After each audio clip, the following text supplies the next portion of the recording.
periodista, ¿cierto? Muy agradecido en lo personal, también por Centro de Estudios Universitarios, por Estudios Sociales, que es el programa al cual representamos, ¿cierto? Me gustaría que usted nos diese un mensaje en función de esta búsqueda de la felicidad. Hoy en día podemos ver que las personas buscan ciertas ideologías o están en constante búsqueda, qué sé yo, pero ante todo es porque hay carencia de felicidad, hay carencia de encontrarse a sí mismo.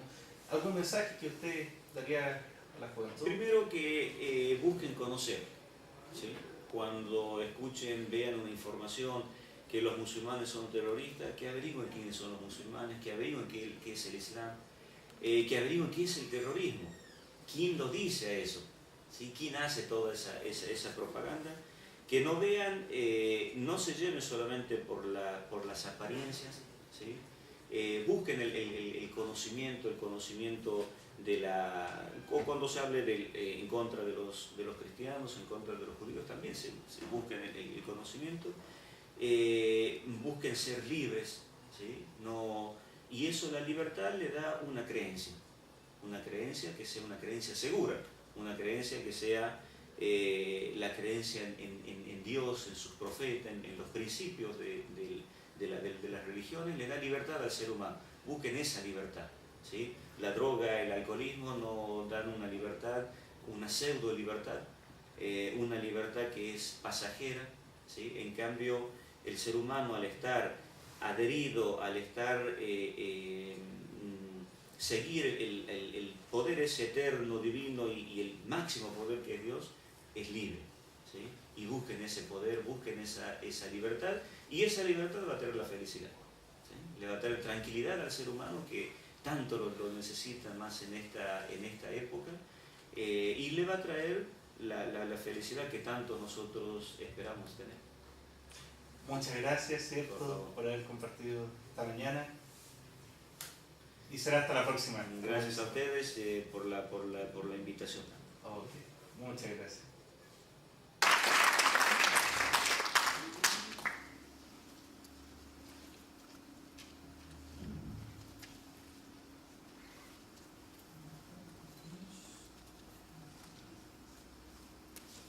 أعوذ بالله من الشيطان الرجيم بسم الله الرحمن الرحيم والصلاة والسلام على خير خلقه محمد وآله الطيبين الطاهرين ولعنة الله على أعدائهم أجمعين من الآن إلى قيام يوم الدين. No se asusten porque es una introducción que hacemos en árabe, ¿sí? No va a ser todo en árabe, ¿sí? Estaba mirando así como diciendo, ¿y el traductor dónde está? Es una introducción que nosotros los musulmanes tenemos una narración del profeta Muhammad, seguro ustedes lo conocen como Mahoma, ¿sí? Lo han estudiado como Mahoma, donde dice: toda acción que comience el musulmán la tiene que comenzar en el nombre de Dios, para que esa acción no sea estéril y tenga un final feliz. Toda acción, ¿sí? No está hablando solamente de las cuestiones religiosas, sino toda acción. Todo en el Islam que sea lícito, toda acción que comienza el ser humano tiene que iniciarla en el nombre de Dios. Yo generalmente no leo cuando hablo sobre el Islam, y las conferencias, las charlas mías son muy cortitas, ¿sí? Para darle espacio a las preguntas y respuestas. Hoy ustedes me van a permitir que lea para ser más preciso. Como ha dicho el profesor, vamos a hablar en forma general. Después, si tienen alguna pregunta en particular con respecto al modo de vida islámico, la hacen, o cualquier tipo de preguntas, sean simpáticas o no, la pueden hacer, ¿sí? Quieren ser agresivos con las preguntas, la pueden hacer, no hay ningún problema. Yo saco mi maletín y bueno, y lo solucionamos. Ahora hemos visto a nivel internacional, cuando ven un musulmán, o ya no hace falta que sea musulmán, una persona que tenga barba ya lo controlan y lo revisan 10 veces más porque es un supuesto terrorista. Pero usted no tenga miedo, yo sé dónde activar mi maletín, ¿sí? Con gente amiga no lo hacemos, y háganme acordar, si el profesor me lo permite, voy a hacer una corrección, algo que ha dicho él en sus palabras, sobre la invasión del Islam en Europa. En realidad, La voy a dejar, si quieren la dejo para el último la aclaración o la hacemos ahora. ¿Sí? La hacemos ahora antes de comenzar. En realidad no ha sido una invasión.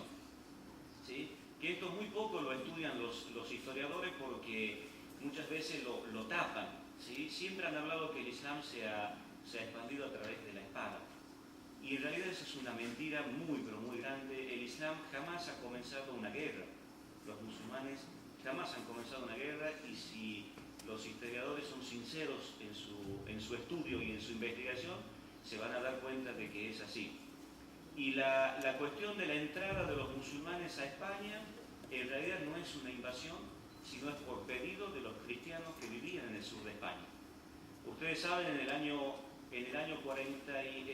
400 de la era cristiana se realizó un concilio, que ustedes son historiadores, ahora yo no me acuerdo qué concilio era, ¿sí? Ustedes se deben de Trento, concilio de Trento, exactamente, donde ahí la mayor parte de la Iglesia Católica, de los dirigentes de la Iglesia Católica, establece a la Trinidad como uno de los principios del cristianismo, que antes no existía, ¿sí? O sea, imponen la Trinidad a los cristianos, que Dios es uno y es tres. Si quieren que discutamos sobre eso, discutamos. Yo toda mi primaria la he hecho en un colegio católico, así podemos discutir también del cristianismo. Imponen un grupo de cristianos que eran unitarios, que se los conoce, estaban conducidos por un obispo de nombre Arrio, ¿sí? Yo las R no las pronuncio bien, yo soy del norte de Argentina, no pronunciamos las R, ¿sí? Como la gente de Buenos Aires que dice nosotros no, pronunciamos en forma normal las R.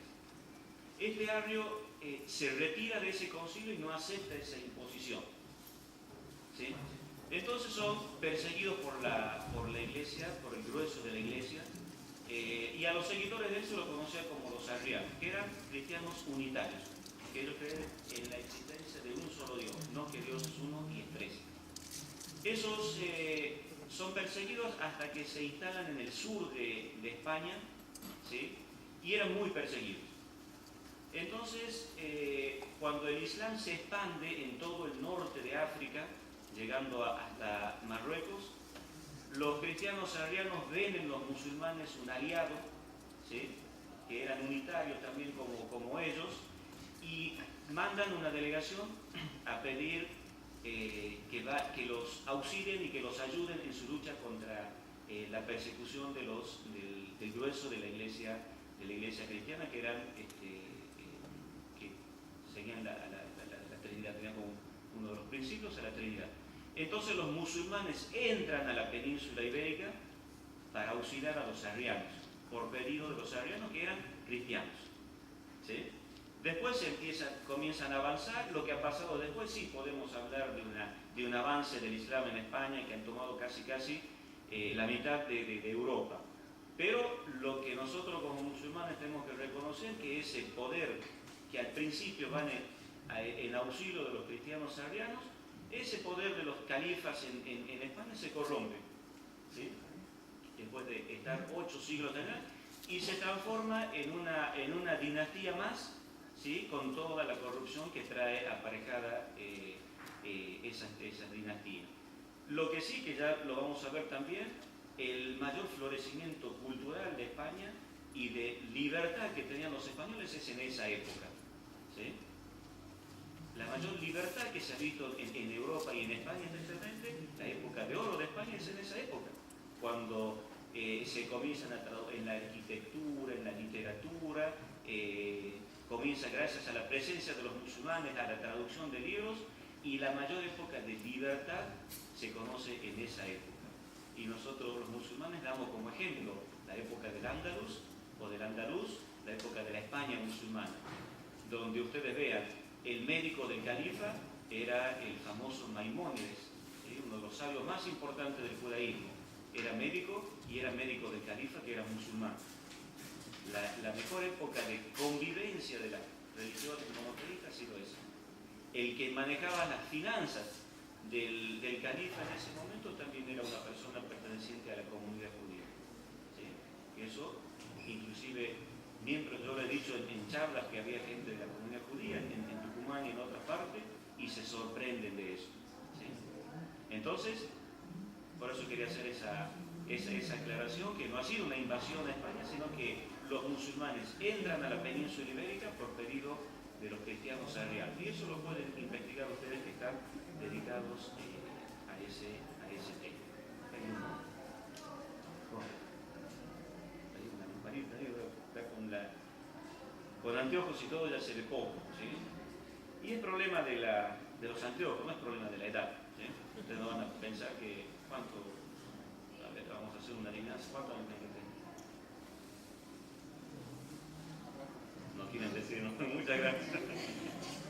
Bueno, lo dejamos, piensen para después de la charla. Bueno, bismillahirrahmanirrahim, vamos a comenzar a leer para ser más precisos. La humanidad cae de los niveles morales, zambulléndose en el flujo materialista de sociedad y sedición social. Los más grandes pensadores constatan que debe encontrarse algo para poner fin al declive del mundo.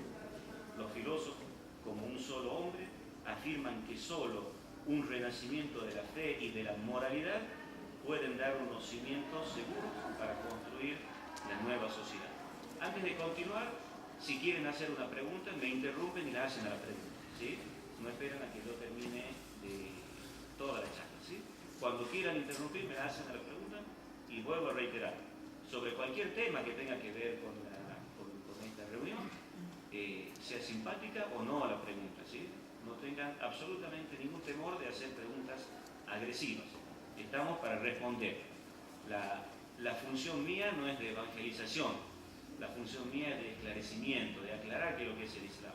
Nosotros no imponemos el Islam, nosotros mostramos lo que es el Islam, ¿sí? Así que lo que quieran preguntar, simpático o no, la pregunta la hacen lo mismo, ¿sí? Debe procederse un cambio de corazón de incontables individuos y dirigir la refundación de la familia, la comunidad y la renovación económica e internacional. Es un signo esperanzador que las masas de gente, sumergida en un mar de preocupaciones provocadas por la insensibilidad materialista, estén empezando a demostrar desesperación por tal forma de vida y tipo de sociedad. El doctor Alexis Carrel dice en uno de sus libros: necesitamos un mundo en el que cada persona pueda desarrollar completamente sus talentos innatos, sin separación entre lo material y lo espiritual. Hemos aprendido que la vida no puede vivirse correctamente sin una orientación y una guía, pero pocos están alerta ante los graves peligros que amenazan la vida humana si no seguimos esas direcciones orientativas. Muchos son guiados por sus fugaces pasiones, intoxicados por la peste materialista que suministra la tecnología sin voluntad para renunciar a la mínima parte de sus comodidades, persiguiendo el placer, balanceándose como corchos en la corriente, cuando pronto se precipitarán por las cataratas.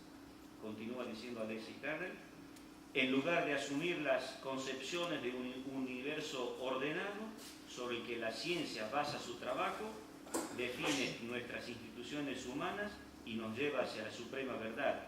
La hemos empobrecido en los moldes de las ideologías que nunca pueden satisfacer nuestras necesidades reales.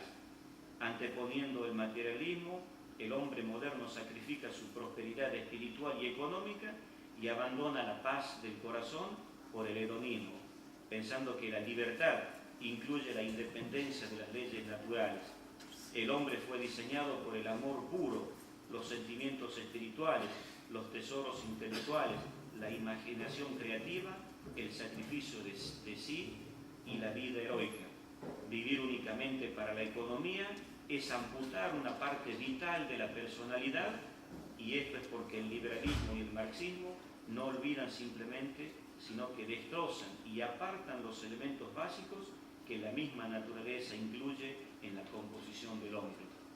¿Sí? Eso es lo que dice el doctor Alexis Carrel, que no era musulmán. Bueno, para erradicar la causa de esas tragedias y miserias, la única esperanza del mundo moderno es retornar a la divina verdad, como fue revelada por inspiración de Dios a través de sus profetas. La próxima esfera a explorar debe ser el espacio interior que está en la mente del hombre. Para ello, primero, debemos dispersar las nubes tormentosas de pasiones que la oscurecen. Debemos deshacernos de las cadenas de barro que ciegan el espíritu humano. Debemos expulsar la corrupción, las impurezas que le confinan en el valle de la sombra por medio de una revolución purificadora que redefine pensamiento y vida. El hombre así puede obtener la verdad, la verdadera humanidad y poseer su justa herencia de valores espirituales, que deben ser sus características distintivas, por medio de las cuales profundiza en la felicidad interna. El hombre fue hecho para poder crecer y expandirse felizmente con sus congéneres humanos en todas partes. El Islam supone la armonía y la perfección con indudable profundidad y una amplitud de miras que comprende todos los aspectos del espíritu y de la vida. Tiene el remedio para todas las enfermedades humanas, individuales y sociales, y las hace lo suficientemente familiares para que el ingenio del hombre pueda razonarlas y comprenderlas. Las muestras para desarrollar todas las facetas de la persona. Por tanto, incluye cada realidad que tiene efecto en la existencia humana. No sitúa al hombre en lugar de Dios. De hacerlo así, dejaría al hombre confinado en todo su orgullo y egoísmo, o también lo reduciría a la esclavitud de ser una bestia de carga por su débil, impotente, abúlica y desamparada naturaleza ante la tiranía. Esto es precisamente lo que las modernas herejías hacen con el hombre. Pero el Islam reivindica la naturaleza única del hombre ante las demás criaturas vivas, afirmando que es una creación especial con una elevada llamada para todo lo suyo. El Islam mantiene que la personalidad del hombre no deja de existir con la muerte, sino que es continua y eterna. Este mundo y el otro son una unidad indivisible. La eternidad dicta principios universales, inmutables e incambiables. El Islam confía para el progreso en esas que proclama sus creencias, convicciones, mandatos y normas en su escuela de satisfacción. Ofrece al hombre la libertad de pensamiento por su interés y como explicación de la ley divina sobre asuntos de requerimientos sociales. Retorna a los principios originarios que proclaman la verdad segura y sobre una base pétrea ante todos los acontecimientos y cambios de esta vida mortal. El Islam mantiene que el hombre posee ciertas características que son su ligación con el mundo material y otros determinados que lo conectan con las realidades inmateriales y que motivan el deseo y la aspiración de una naturaleza más sublime. El cuerpo, la mente y el espíritu tienen sus propias tendencias. Cada uno debe ser debidamente sopesado para que ninguno de esos elementos indivisibles entren en conflicto con los otros. El Islam tiene en cuenta todos los elementos y facetas de la naturaleza humana y abastece del componente esencial de las tendencias humanas combinadas, materiales y espirituales. Demanda absoluta pureza y castidad sin negar la carne y sus necesidades. Su corriente fluye de un polo a otro sobre el entramado de la vida. Las convicciones y regulaciones que preservan la integridad de todos los instintos innatos humanos que rechaza la doctrina freudiana de total libertad que no trata al hombre sino como un animal. El Islam no es un simple cuerpo de ideas en el mundo de la especulación metafísica, ni ha venido simplemente para ordenar la vida social del hombre. Es una forma de vida tan extensamente significativa que eleva la educación, la sociedad y la cultura a alturas no conocidas hasta ahora. El Islam no concede prioridad a ningún tipo de influencia material o de comodidad hedonista como base de la felicidad. Sitúa sus principios en un análisis de la verdadera naturaleza del hombre. Con esos principios elabora un plan para la vida individual, social e internacional, entramado por normas morales fijas que abarcan todo, señalando un objetivo para la humanidad de mayor elevación que los limitados fines materialistas del mundo moderno. El Islam no encierra al hombre en los estrechos confines de lo material y lo económico, lo sitúa en una atmósfera espaciosa y expansiva. Allí reinan la moralidad, los principios y el espíritu. Esas son las reglas que arrancan de la misma naturaleza del hombre.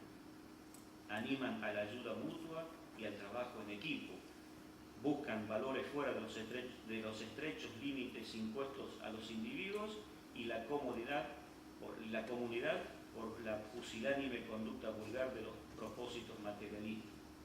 En lugar de ello, impulsa al hombre dándole fuerza para cambiar, avanzar, progresar y perfeccionar lo inherente a su creación. Por todo ello, el hombre debe ser dueño de su destino y capitán de su alma. El Islam considera este mundo con toda su grandeza, vastedad y maravillas y todas las interconexiones entre sus distintos fenómenos como una sociedad homogénea dependiente de otra realidad que es independiente, soberana y suprema. A esta realidad independiente llamamos Dios, al igual que todas las otras realidades imperceptibles. Él es reconocido por sus signos perceptibles.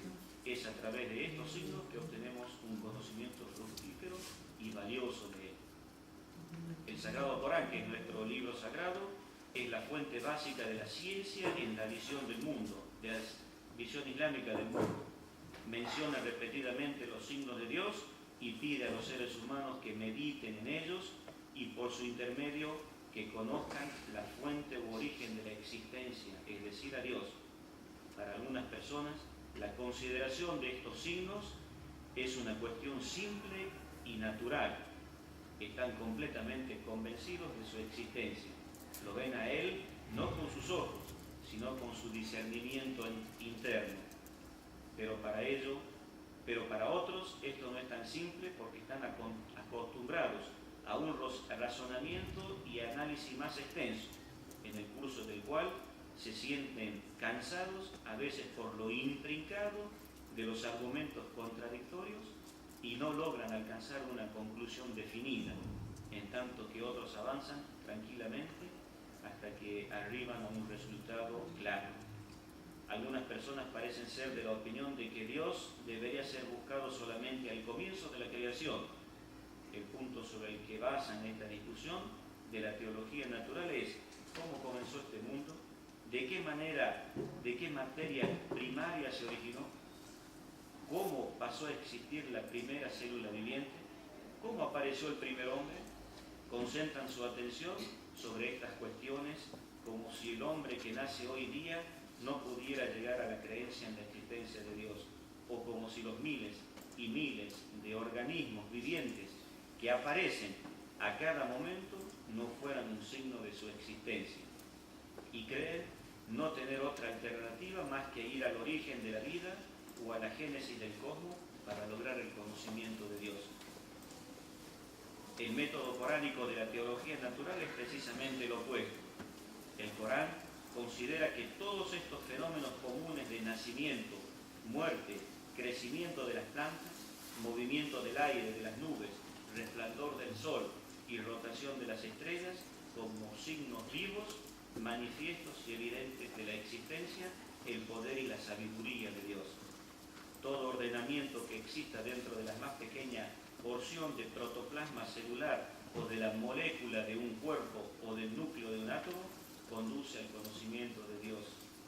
Hay personas que piensan que solamente casos excepcionales y caprichos de la naturaleza pueden ser citados como prueba de la existencia de Dios.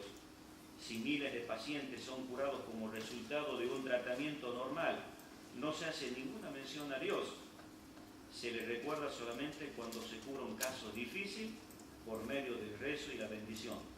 Parece que dichas personas creen que los tratamientos médicos, las características y efectos de las hierbas y compuestos químicos y el maravilloso sistema de defensa orgánicas no son signos de Dios. Si un terremoto o una inundación causa devastación, hablan de Dios, pero no ven ningún signo de Él en la lluvia normal, que bendice los cultivos, en el fluir de los ríos, en el crecimiento de las plantas, en el movimiento de las galaxias y en miles de otros fenómenos naturales a los que se han acostumbrado. Hay otras personas que mientras no sabían cómo llovía, dónde se originaba el trueno, la luz y el terremoto y cuál era la causa de las enfermedades, creían que Dios era la causa de todas esas cosas.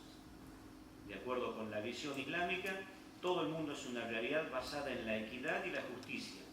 Los cielos y la tierra han sido edificados sobre esa misma base. Todas las cosas en el mundo están calculadas y planeadas. En el Sagrado Corán dice: y elevó Dios el firmamento y estableció la balanza de justicia. Y en otro versículo dice: hemos enviado a nuestros mensajeros con la evidencia, les acompañamos con el libro, la revelación y la balanza, la justicia, para que los hombres observen la justicia, e hicimos descender el hierro que encierra gran poder para la gente y beneficios para el hombre, y para que Dios se cerciore de quien lo secunda íntimamente a él y a sus mensajeros, porque Dios es fortísimo, poderoso. Todas las cosas en el cosmos avanzan hacia una meta. No hay nada desordenado y casual. Desde el orden encontrado en una célula y el interior de un átomo, el preciso sistema corporal de un ser viviente o el maravilloso equilibrio en que se mueven los planetas del sistema solar, como así también de las galaxias, y las maravillosas leyes que gobiernan todo el mundo, las cuales son descubiertas y puestas en uso por la ciencia, indican que existe un sistema organizadamente calculado en base a lo que ha dicho el Imam Ali. El Imam Ali ha sido el sucesor de Mahoma, que ustedes seguramente lo han estudiado, y ahí donde se produce el primer cisma en el Islam, ¿sí? La primera división entre los musulmanes es con la muerte del profeta, y según las escuelas que hay en el Islam, según nuestra escuela, Imam Ali es el sucesor del profeta Muhammad, no en la profecía, ¿no? No en la profecía, porque según nuestra creencia, después de Mahoma no hay otro profeta. Ahí culmina la línea de profetas y que Dios ha enviado a la humanidad. Según Ali, que dice: la justicia significa poner todas las cosas en su lugar. En contraste, la injusticia significa poner las cosas fuera de su debido lugar. Es que creen que en la predestinación y yo lo sé en árabe a veces, en árabe lo sé muy bien, pero me olvido en español, ¿sí? La predestinación y lo otro, a ver quién me dice. Lo contrario a la predestinación. Hasta que ustedes piensan, yo voy a... Exactamente, el libre albedrío absoluto, ¿sí? Entonces este descendiente del profeta dice: no, en el Islam no hay una predestinación absoluta ni un libre albedrío absoluto, hay un camino entre esos dos, ¿sí? Y después, si preguntan eso, lo vamos a responder qué significa eso, ¿sí? Pero ahora vamos a continuar con para comprender esta visión, ¿sí? Completamente, debería prestarse una cuidadosa atención a los siguientes puntos. Primero, nosotros creemos en la unidad de Dios en todas sus dimensiones y reconocemos su absoluta autoridad. Todas las cosas en el mundo están sujetas a su voluntad, su dominio incluye todos los cielos y la tierra. Segundo, su orden en la forma de normas establecidas gobierna la naturaleza y al hombre, como así también todas las causas, factores y relaciones naturales del mundo. Tercero, la conducta del hombre es un fenómeno provocado por muchos factores, incluyendo la voluntad, que también es una norma establecida por Dios. En otras palabras, es voluntad de Dios que el hombre tome sus propias decisiones. Ahí estamos viendo un camino medio. No es que Dios ha establecido todo para el hombre, sino conoce lo que le va a pasar al hombre, pero lo deja al hombre que aplique su propia voluntad, ¿sí? A eso se refiere cuando un camino medio. No hay un libre albedrío absoluto, que yo tengo libertad de hacer lo que quiera, ni una predestinación absoluta, que Dios ha establecido todo para mí, sino un camino medio. Sí, Dios lo conoce, pero si yo agarro un revólver, me pego un tiro en la cabeza, yo soy el que estoy eligiendo ese camino. No es que Dios me ha llevado a eso. Dios sabe qué es lo que va a pasar, pero me da la voluntad y la elección para hacer eso. ¿Sí? A eso se refiere cuando no hay una predestinación absoluta, un camino medio entre los dos. Como el libre albedrío del hombre también es resultado del orden establecido por Dios, por lo tanto solamente